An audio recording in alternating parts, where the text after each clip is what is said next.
Hola mis buenos amigos y compañeros de viaje en la lectura de la palabra de Dios.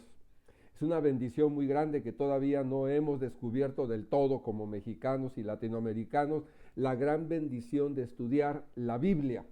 Un comentario breve que quiero hacer acerca de a favor de leer, meditar, cuestionar, estudiar y aplicar la palabra de Dios es que los países que han tomado en serio este libro han logrado un desarrollo científico de veras notable, notable. Lo podemos ver desde la época de, por ejemplo, de la Reforma.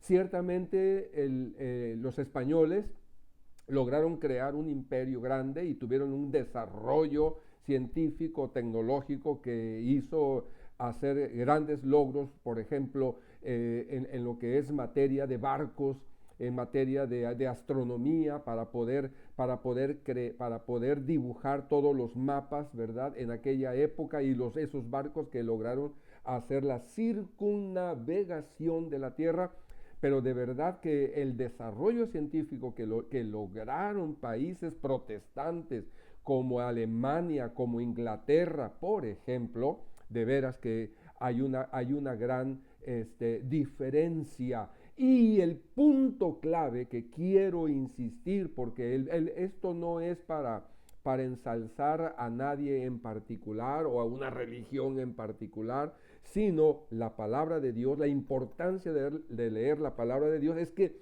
la Biblia hace una distinción muy clara entre el creador y lo creado. Entonces el desarrollo de la ciencia es cuando se consideró que lo creado era diferente del creador y además que lo creado no tiene, tiene leyes muy específicas y no sujeto a la magia que dominó a mucho y a muchas religiones desde la antigüedad hasta la fecha. Entonces resalto la importancia de poder leer y estudiar la palabra de Dios, ¿verdad? Con estos ojos, por ejemplo, con esos lentes más bien, entre una cosa es el creador y otra cosa es lo creado. Así que, dicho ese breve comentario que me busca impulsar el estudiar, el cuestionar la Biblia, la palabra de Dios, pero noten que también es importante que este libro sea visto también como un libro que viene de Dios, pero escrito en lenguaje humano. Qué importante es eso, porque cuando no distinguimos estas cosas, entonces lo que hacemos es entrar en un ambiente místico, en un ambiente mágico, donde no hay un desarrollo científico, donde no hay un desarrollo social, donde no hay un desarrollo religioso, y entonces la filosofía, la ciencia, la religión se queda estancada. Entonces, por eso, qué importante es, mis amados, amigos y compañeros de lectura bíblica, hacer estas distinciones.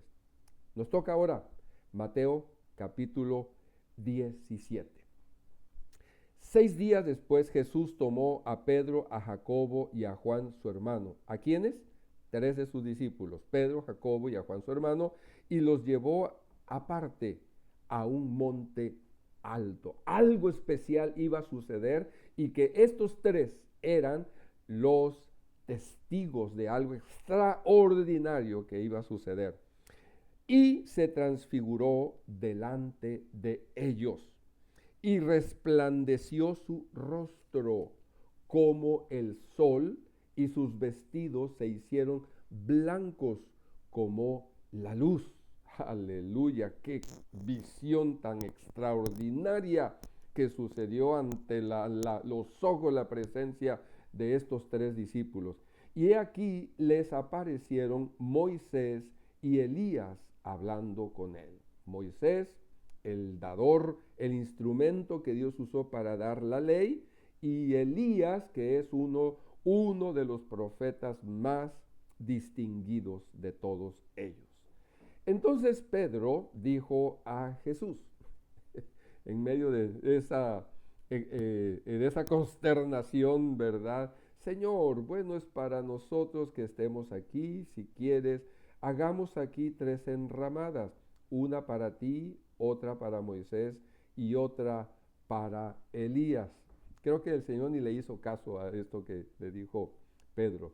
Mientras él aún hablaba, una nube de luz los cubrió y he aquí una voz desde la nube que decía: este es mi Hijo amado en quien tengo complacencia, a él oíd. Una vez más la voz de Dios, pero dicha solamente a oídos de 3 discípulos. Al oír esto, los discípulos se postraron sobre sus rostros y tuvieron mucho miedo, temor. Hagamos una distinción entre el temor reverencial a Dios y lo que es el miedo paralizante.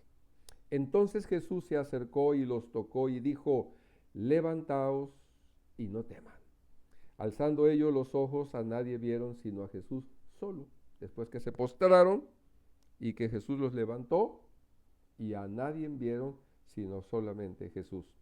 Cuando descendieron del monte, Jesús les mandó diciendo: no digáis a nadie la visión hasta que el Hijo del Hombre resucite de los muertos. ¿Cómo fue el Señor enseñando, sanando, liberando y en esta ocasión transfigurándose ante la presencia de sus discípulos en esta ocasión? Entonces sus discípulos le preguntaron diciendo: ¿por qué pues dicen los escribas que es necesario que Elías venga primero?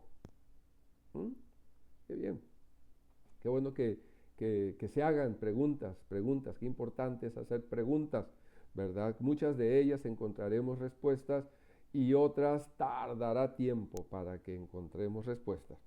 Respondiendo Jesús les dijo: a la verdad Elías viene primero y restaurará todas las cosas, mas os digo que Elías ya vino y no le conocieron, sino que hicieron con él todo lo que quisieron, así también el Hijo del Hombre padecerá de ellos.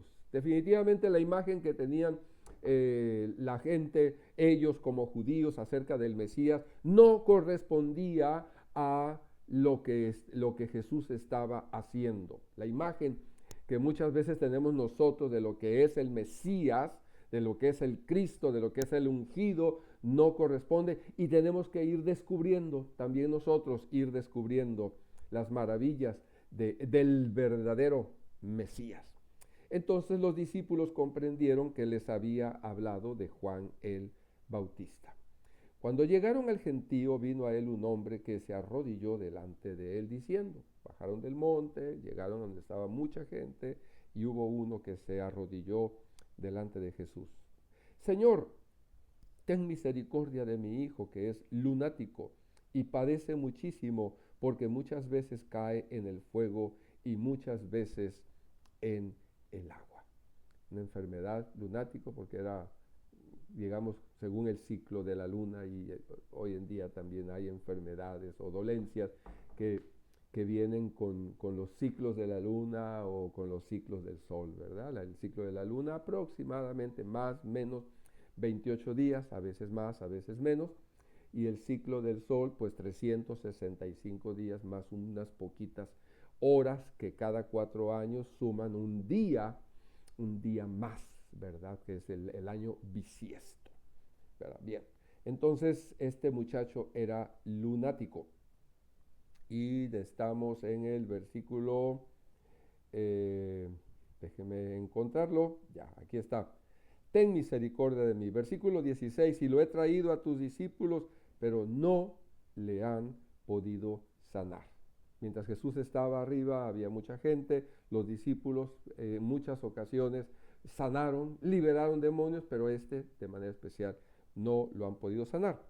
Respondiendo Jesús dijo: oh generación incrédula y perversa, ¿Hasta cuándo he de estar con vosotros? ¿Hasta cuándo os he de soportar? Traédmelo acá. Tantas milagros y tantas cosas que había hecho el Señor, y todavía la incredulidad había en muchos de ellos.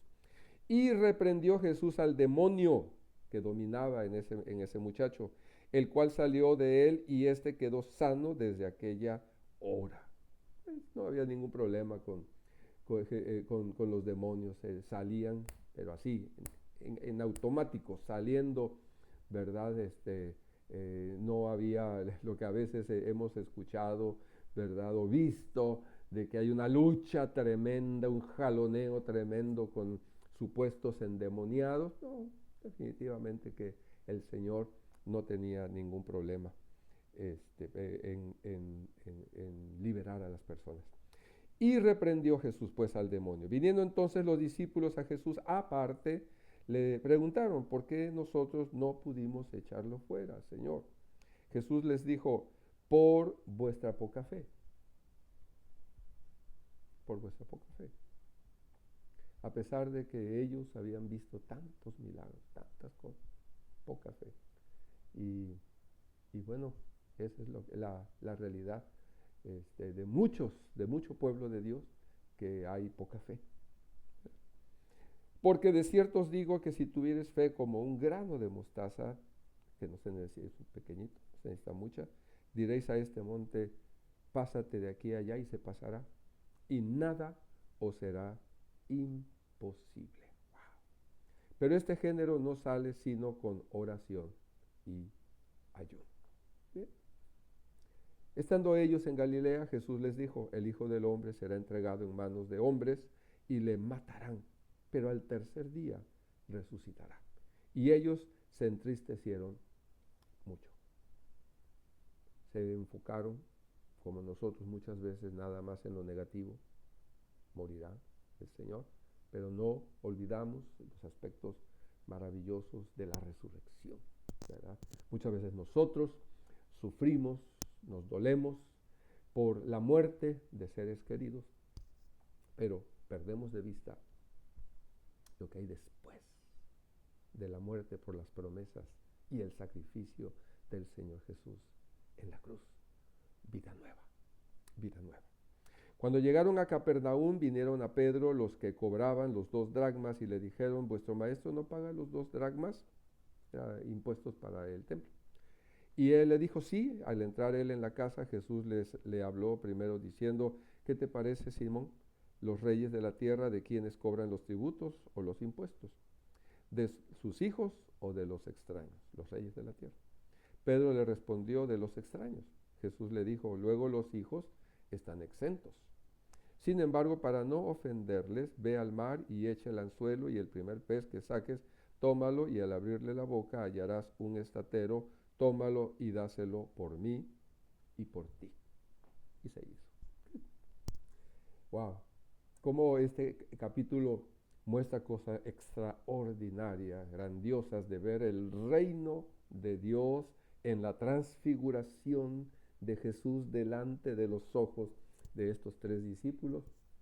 Termina el capítulo con un milagro, ¿sí? Una pesca milagrosa, pero con el pago de impuestos. Como este capítulo nos habla de cosas grandiosas y cosas pequeñas. Y qué bonito es que nosotros podamos ver en nuestras vidas cosas grandes y cosas pequeñas, la mano de Dios. Que Dios te bendiga y te guarde. Que Dios haga resplandecer su rostro sobre ti y tenga de ti misericordia. Dios te bendiga. Hasta la próxima.